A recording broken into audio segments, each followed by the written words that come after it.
नमस्कार दोस्तों। अब हम बात करेंगे संविधान की प्रमुख विशेषताओं के बारे में। लास्ट लेक्चर में हमने 7 विशेषताओं को देखा था। आज हम देखते हैं अपनी 8वीं विशेषता। संविधान की 8वीं विशेषता है एकल नागरिकता, मतलब सिंगल सिटीजनशिप। इसका मतलब क्या होता है? जैसे भारत में अगर आप उत्तर प्रदेश के निवासी हैं या मध्य प्रदेश के निवासी हैं या केरल के निवासी हैं या पूर्वोत्तर में मणिपुर के निवासी हैं, आप कहीं किसी भी राज्य के निवासी रहें, आप भारत के नागरिक ही कहलाएंगे। मतलब नागरिकता एक ही रहेगी। आप किसी भारत के किसी भी राज्य क्षेत्र में, किसी भी यूनियन टेरिटरी के, किसी भी स्टेट के आप रहने वाले हैं, लेकिन आप रहेंगे भारत के नागरिक ही। इसके विपरीत अगर आप अमेरिका के संविधान को देखिए। अमेरिका में क्या है? अमेरिका में मान लीजिए छोटे छोटे राज्य हैं, 50 से ज्यादा राज्य हैं। मान लीजिए पहला राज्य अगर टेक्सास है, अगर कोई टेक्सास में रहता है तो वह टेक्सास का भी नागरिक होगा, साथ ही साथ यूनाइटेड स्टेट का भी नागरिक होगा। ऐसे ही अगर उसके बगल में राज्य फ्लोरिडा, हालांकि नीचे राज्य हो फ्लोरिडा, अगर कोई फ्लोरिडा का निवासी है तो वह फ्लोरिडा का भी नागरिक होगा, साथ ही साथ यूनाइटेड स्टेट ऑफ अमेरिका का भी नागरिक होगा। अर्थात राज्य उसको अपनी नागरिकता देते हैं और केंद्र उसको अपनी अलग नागरिकता देता है। तो ये निवासी यूएसए के भी नागरिक होते हैं और साथ ही साथ उस रिस्पेक्टिव स्टेट के भी नागरिक होते हैं। जबकि भारत में आप किसी भी स्टेट में चले जाइए, जैसे उत्तर प्रदेश में, तो आप उत्तर प्रदेश के नागरिक नहीं हो जाएंगे, आप क्या होंगे? भारत के नागरिक होंगे। और किसी भी स्टेट में आप घूमिए फिरिए जाके आप भारत के नागरिक कहलाएंगे। लेकिन यहाँ पर नहीं है। ये अगर इससे दूसरे स्टेट में जाएगा तो वो बताएगा कि हम टेक्सास से आए हैं, ये कहीं जाएगा तो ये बताएगा कि हम यहाँ से आए हैं। लेकिन ओवरऑल अगर दुनिया में कहीं जाना होगा तो बताएंगे कि हम कहां से आए हैं? यूएसए से आए हैं। भारत में एकल नागरिकता है। यह एकल नागरिकता का प्रावधान ब्रिटेन से लिया गया था। तो भारत की परिस्थितियां कुछ ऐसी थी कि भारत में कभी विघटन ना हो, सेपरेटिस्ट जन्म ना ले, मतलब अलगाव की भावना ना आए, हमें एकत्व की भावना चाहिए थी। तो हमने क्या किया? हमने एकल नागरिकता का प्रावधान लिया। ठीक है। जो हमने लास्ट लेक्चर में आपको बताया था कि भारत में संघात्मक ढांचा तो है लेकिन वह एकात्मकता की ओर बढ़ता है। तो एकात्मकता का लक्षण कौन सा है? एकल नागरिकता, जिसमें क्या होगा? एक ही देश में एक नागरिकता है। ठीक है। होपफुली आपको 8वां लेक्चर समझ में आया होगा। 9वें की बात करते हैं। 9वां, मौलिक अधिकार, फंडामेंटल राइट।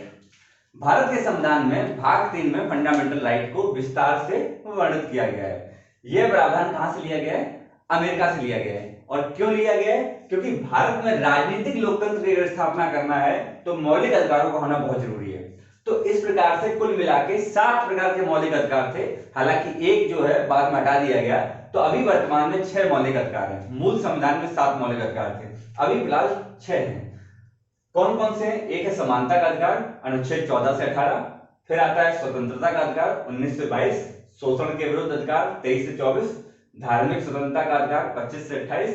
सांस्कृतिक एवं शैक्षणिक अधिकार, 29 से 30। संवैधानिक उपचारों का अधिकार, आर्टिकल 32। ये कुल मिला के भारत के संविधान में। एक था संपत्ति का अधिकार, उसको बाद में हटा दिया गया, बाद में कानूनी अधिकार उसको बना दिया गया 44वें संविधान संशोधन से। 1978 में जो हुआ था मोरारजी देसाई की सरकार ने, उसने उस अधिकार को हटा दिया। अब कुल मिलाकर कितने मौलिक अधिकार हैं? 6 मौलिक अधिकार बचे हैं। ठीक है। तो भारत के संविधान में अब मौलिक अधिकार होता क्या है, थोड़ा थोड़ा तो देख लेते हैं। मौलिक अधिकार में मौलिक क्या है? मौलिक का मतलब यह है कि वह किसी भी व्यक्ति को प्राकृतिक रूप से मिले हुए अधिकार है, मतलब ये इतने होने ही चाहिए। ठीक है। तो अब इसमें मौलिक क्या है? मौलिक की बात यह है कि ये अधिकार जो है कोई भी व्यक्ति या नागरिक वह राज्य के खिलाफ भी क्लेम कर सकता है। जैसे अनुच्छेद 21 कहता है जीवन का अधिकार। अगर किसी व्यक्ति के, किसी नागरिक के जीवन के अधिकार पर कोई अतिक्रमण होता है तो वह इसके लिए राज्य के खिलाफ भी जा सकता है, मतलब सरकार के खिलाफ भी केस कर सकता है और सीधे सुप्रीम कोर्ट भी जा सकता है ताकि उसकी मौलिक अधिकारों की रक्षा हो सके। तो इसलिए इनको मूलभूत अधिकार बोलते हैं, क्योंकि इनकी गारंटी दी जाती है। संविधान गारंटी देता है प्रत्येक नागरिक को, बाकी किसी अधिकारी की गारंटी नहीं होती, इसकी गारंटी है। और इसका रक्षा कौन है? सर्वोच्च न्यायालय इसकी रक्षा करेगा। इसलिए अनुच्छेद 32 के तहत सीधे कोई व्यक्ति जो है अपने मौलिक अधिकार की रक्षा के लिए सुप्रीम कोर्ट तक जा सकता है। इसलिए इन अधिकारों को मौलिक अधिकार बोलते हैं, मूलभूत अधिकार बोलते हैं। और ये क्या करते हैं? किसी भी देश में राजनीतिक लोकतंत्र को स्थापित करते हैं। होपफुली आपको मोटा मोटा समझ में आ गया होगा। भाग 3 में हम इनसे डिटेल से चर्चा कर लेंगे। अब बात करते हैं आगे अगले विशेषता की, राज्य के नीति निर्देशक तत्व, directive principle of state policy. भाग 4 में, भारतीय संविधान के भाग 4 में डीपीएसपी का डिटेल से वर्णन किया गया है। डीपीएसपी आयरलैंड के संविधान से ये प्रावधान लिए गए हैं। डीपीएसपी क्या करता है, किसी भी देश में, किसी भी समाज में सामाजिक और आर्थिक लोकतंत्र को स्थापित करने के लिए इन डीपीएसपी का उपयोग किया जाता है। अब डीपीएसपी के बारे में हम थोड़ा सा समझ लेते हैं। सामाजिक और आर्थिक लोकतंत्र का मतलब क्या हुआ? किसी समाज में लोकतंत्र करना, लोकतंत्र समाज बनाना, या आर्थिक रूप से लोकतंत्र बनाना, मतलब सभी में समानता आए, किसी भी तरीके से भेदभाव कम से कम हो, ऐसे ही कुछ प्रावधान किए गए हैं। जैसे महिलाओं और बच्चों के लिए विशेष प्रावधान किए गए हैं, वंचित वर्गों के लिए विशेष प्रावधान किए गए हैं, पर्यावरण की रक्षा के लिए प्रावधान किए गए हैं, छोटे कुटीर उद्योगों के लिए प्रावधान किए गए। इससे क्या होगा? जमीनी स्तर पर लोकतंत्र आगे बढ़ेगा। लेकिन एक बात का फर्क है मौलिक अधिकार और डीपीएसपी में। मौलिक अधिकार के लिए आप सीधे सुप्रीम कोर्ट जा सकते हैं, राज्य के खिलाफ जा सकते हैं, ये न्याय योग्य है। डीपीएसपी क्या होते हैं? ये न्याय योग्य नहीं है। इसका मतलब यह है कि इन अधिकारों के लिए आप सीधे कोर्ट नहीं जा सकते हैं और कोर्ट भी इन अधिकारों को लागू नहीं करा सकती।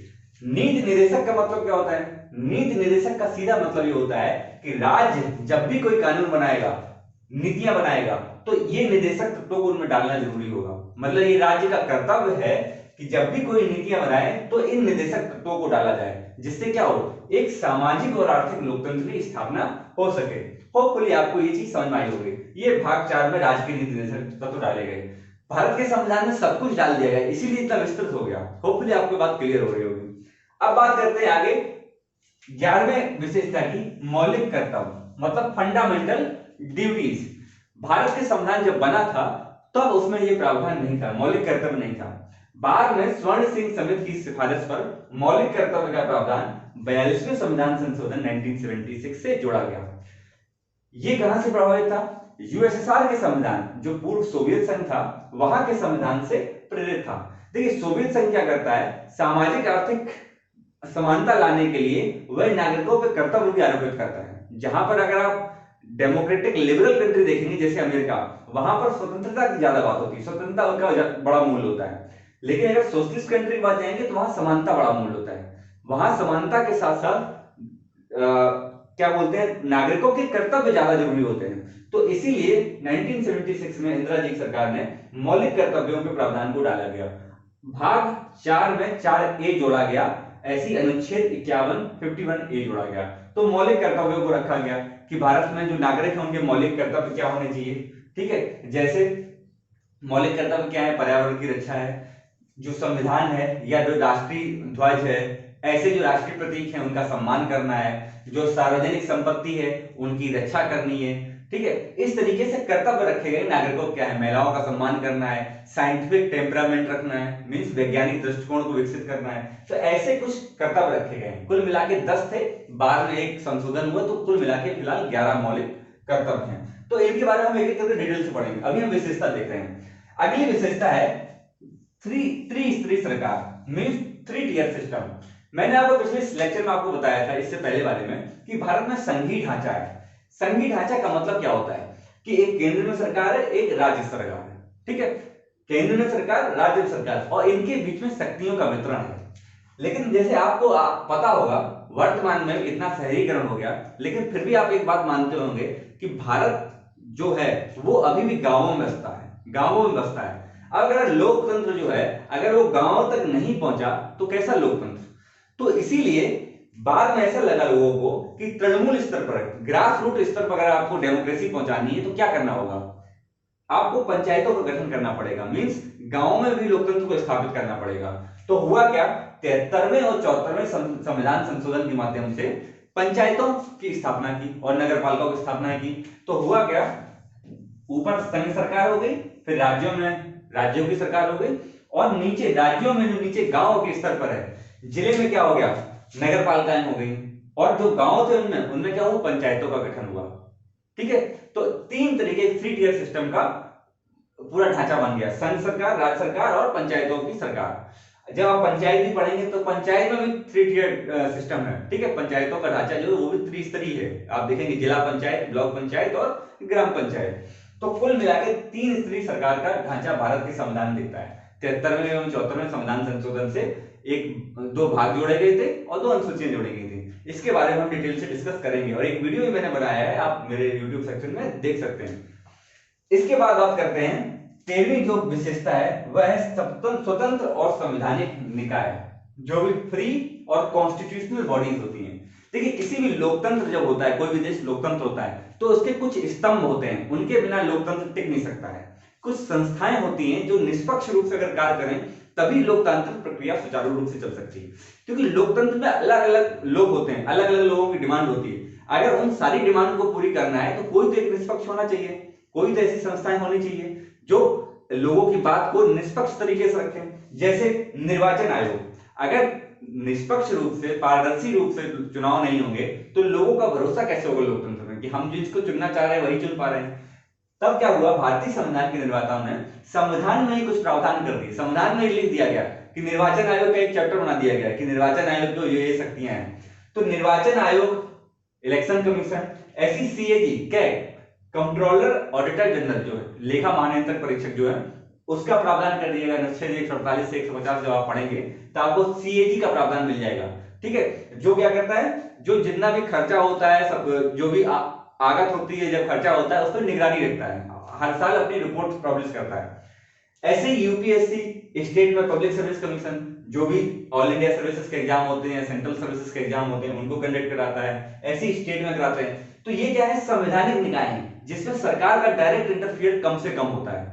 ठीक है, बार बार सुप्रीम कोर्ट ने अलग अलग निर्णय भी दिए हैं जिसमें क्या होता है, सरकार का इंटरफियरेंस कम से कम रहे ताकि ये निष्पक्ष रूप से काम कर सके।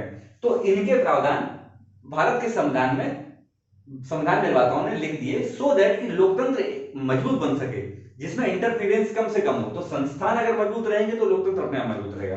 तो होपफुली आपको बात समझ में आ गई होगी। 14वीं विशेषता भारतीय संविधान में क्या है, आपातकालीन प्रावधान। मैं बता रहा हूं, भारत के संविधान में ज्यादातर प्रावधान लिख दिए गए, इसीलिए इतना विस्तृत हो गया। आपातकालीन प्रावधानों को भी भारत के संविधान में डाल दिया गया। अब आप कमेंट सेक्शन बताइए कि आपातकालीन प्रावधान कहां से लिए गए हैं। मैंने आपको लेक्चर्स में बताया भी है, आप कमेंट सेक्शन में बताइए कि आपातकालीन प्रावधान जो है किस देश से लिए गए। अब आपातकालीन प्रावधान में क्या है कि कभी कभी ऐसी सिचुएशन बन सकती है किसी भी देश के सामने, किसी भी सरकार के सामने, जहां पर इमरजेंसी लाइक सिचुएशन हो जाए। जैसे मान लीजिए युद्ध हो जाए, कोई दूसरा देश हम पे आक्रमण कर ले, तो ऐसी परिस्थितियों में क्या करना चाहिए सरकार को, तो इसकी बात भी भारत के संविधान निर्माताओं ने लिख दी। तो आपातकाल में 3 तरीके की इमरजेंसी की उन्होंने बात की। आर्टिकल 352 के तहत राष्ट्रीय आपातकाल, नेशनल इमरजेंसी, आर्टिकल 356 के तहत जो राष्ट्रपति शासन होता है, आर्टिकल 360 अनुच्छेद 3 से 60 के तहत वित्तीय आपातकाल की बात। 3 आपातकालों के बारे में बात की गई है। इनके बारे में डिटेल से आपातकाल जब चर्चा पढ़ेंगे तो चर्चा करेंगे। आपातकाल का प्रावधान इसलिए रखा गया कि अगर किसी भी तरीके की इमरजेंसी आती है तब भारत की सरकार, राज्यों की सरकार किस तरीके के स्टेप लेगी उसके बारे में लिख दिया गया है। तो इसलिए जो आपातकाल प्रावधान है वो भारत के संविधान में लिखे गए हैं। आप कमेंट सेक्शन में जरूर ये भी बताइएगा कि आपातकाल प्रावधान भारत के संविधान के किस भाग में लिखे हैं। मैंने इससे पिछले वाले वीडियो में आपको बताया भी है। आगे चलते हैं। 15वां, सार्वभौमिक वयस्क मताधिकार। समझ रहे हैं, वयस्क मताधिकार, जो लोग 18 साल के ऊपर हैं वो मत दे सकते हैं। जब संविधान लागू हुआ था तब ऐसा था कि जो 21 साल से ऊपर हैं वही मत कर सकते हैं। देखिए, जब भारत देश आजाद नहीं हुआ था तो सिर्फ कुछ ही लोग ऐसे थे जो लोग वोट डाल सकते थे, जैसे जिनके पास कुछ पैसा हुआ करता था या जिनकी कुछ शिक्षा ऐसी क्वालिफिकेशन होती थी कि ज्यादा पढ़े लिखे, उनको वोट डालने का अधिकार था। राजशाही घराने के थे वो वोट डाल सकते थे, तो कुछ ही लोग वोट डाल सकते थे। तो ये क्रांतिकारी कदम था उस समय के हिसाब से, जब भारत की जनता पूरी अनपढ़ है, अशिक्षित है, गरीब है, तब सभी को वोट डालने का अधिकार देना एक बड़ा स्टेप था। इसीलिए तो लोग क्रिटिसाइज करते थे, बाहरी विशेषज्ञ लोग, कि भारत में संविधान या लोकतंत्र टिक नहीं पाएगा। लेकिन आप देख रहे हैं 70 सालों से अच्छे से चल रहा है। तो सार्वभौमिक वयस्क मताधिकार मतलब जो भी लोग 18 साल से ऊपर हैं वह मत दे सकते हैं और अपनी सरकार, अपने जो रिप्रेजेंटेटिव हैं उनको चुन सकते हैं। 61वां संविधान संशोधन 1988 में हुआ था, राजीव गांधी सरकार जब थी, तो हुआ क्या कि उन्होंने 21 साल की उम्र को घटा के 18 साल कर दिया। तो आज वर्तमान में अगर आप देखेंगे तो जो भी 18 साल से ऊपर लोग हैं वह मत देते हैं और अपने अपने प्रतिनिधियों को चुनते हैं, राज्य सरकार में या केंद्र सरकार में। तो होपफुली आपको बात समझ में आ रही होगी सार्वभौमिक मताधिकार का मतलब क्या है। यहाँ कोई भी कास्ट, क्रीड, जेंडर, किसी के हिसाब से डिस्क्रिमिनेशन नहीं है। ऐसा नहीं कोई महिला है तो वोट नहीं दे सकती है, कोई पुरुष है या कोई ट्रांसजेंडर तो वोट नहीं दे सकता, ऐसा कोई विभाजन नहीं है। कोई अलग धर्म का है, कोई अलग एथनिक ग्रुप का है, किसी भी ग्रुप का है, अगर वह भारतीय नागरिक है और 18 वर्ष के ऊपर है तो वह वोट दे सकता है। आगे बढ़ते हैं। पंथ निरपेक्ष राज्य। पंथ निरपेक्ष राज्य मतलब सेकुलर नेशन। भारत का जो संविधान है वह डिक्लेयर करता है कि भारत जो है वह सेकुलर राष्ट्र है। प्रस्तावना जब आप पढ़ेंगे तो उसमें सब पंथ निरपेक्ष जो शब्द है वो 1976 में डाल दिया गया है। तो वह ये घोषणा करता है, ये डिक्लेयर करता है कि भारत जो है वह पंथ निरपेक्ष राष्ट्र है। पंथ निरपेक्ष का मतलब क्या हुआ? अगर आप पंथ निरपेक्ष सेकुलर शब्द का मीनिंग देखेंगे, इसका मतलब होता है लौकिकता की बात करना, मतलब पारलौकिक बात नहीं करना। भौतिकता जो है, भौतिक दुनिया, उसकी बात करना। पारलौकिक क्या होता है? जो धर्म लोग बात करते हैं, इस दुनिया के परे की बात करना। जबकि लौकिक क्या है? जो ये सब कुछ है, दुनिया दिख रही है, उसके बारे में बात करना, भौतिकता की बात करना। लेकिन अगर राजनीतिक विज्ञान में अगर देखेंगे सेकुलर का मतलब क्या होता है, तो राजनीतिक विज्ञान में जो पश्चिमी देश हैं उनका ये मानना होता है सेकुलर का मतलब कि जो राज्य है, जो स्टेट है, उसकी धर्म से दूरी। राज्य का काम है शासन करना, धर्म का काम है पारलौकिक दुनिया की बात करना। तो धर्म एक अलग विषय है, वो अपना अलग देखें, लेकिन जब राज्य की बात आएगी तो उसका कोई इंटरफेरेंस नहीं होगा, एकदम अलगाव होगा। लेकिन भारत में जो सेकुलर है उसकी अवधारणा सकारात्मक रूप में है। मतलब राज्य का कोई अपना धर्म नहीं है, भारत का अपना कोई धर्म नहीं है राज्य का, लेकिन भारत जो है सभी धर्मों को समान रूप से देखता है। अगर जरूरत पड़ेगी तो हस्तक्षेप भी कर सकता है, सकारात्मक हस्तक्षेप, जैसे 3 तलाक के मुद्दे पे हस्तक्षेप हुआ, सुप्रीम कोर्ट ने वर्डिक्ट दिया। हस्तक्षेप कर सकता है लेकिन सकारात्मक तौर पर। एक बड़े पॉलिटिकल साइंटिस्ट हैं भार्गव साहब, उन्होंने बोला है सैद्धांतिक दूरी है राज्य और धर्म के बीच में। तो वो सैद्धांतिक दूरी सकारात्मक पंथ निरपेक्षता के रूप में, भारत में सकारात्मक पंथ निरपेक्षता है जिसमें भारत सभी धर्मों का सम्मान करता है। तो ये कुछ विशेषताएं थी जो लास्ट लेक्चर में थी, इस लेक्चर में ये भारतीय संविधान की विशेषता हैं, इनसे सवाल आने के चांसेस रहते हैं। आपको सब पता होना चाहिए, ऑब्जेक्टिव में ऐसे क्वेश्चंस आ सकते हैं। होपफुली आपको ये सेशन समझ में आया होगा। अगर कोई डाउट है तो आप कमेंट्स कर सकते हैं। इसके बाद हम अगले नेक्स्ट सेशन चलेंगे प्रस्तावना, उसके बाद एक एक आर्टिकल करके हम भारतीय संविधान को एक एक करके डिस्कस करेंगे। Thank you.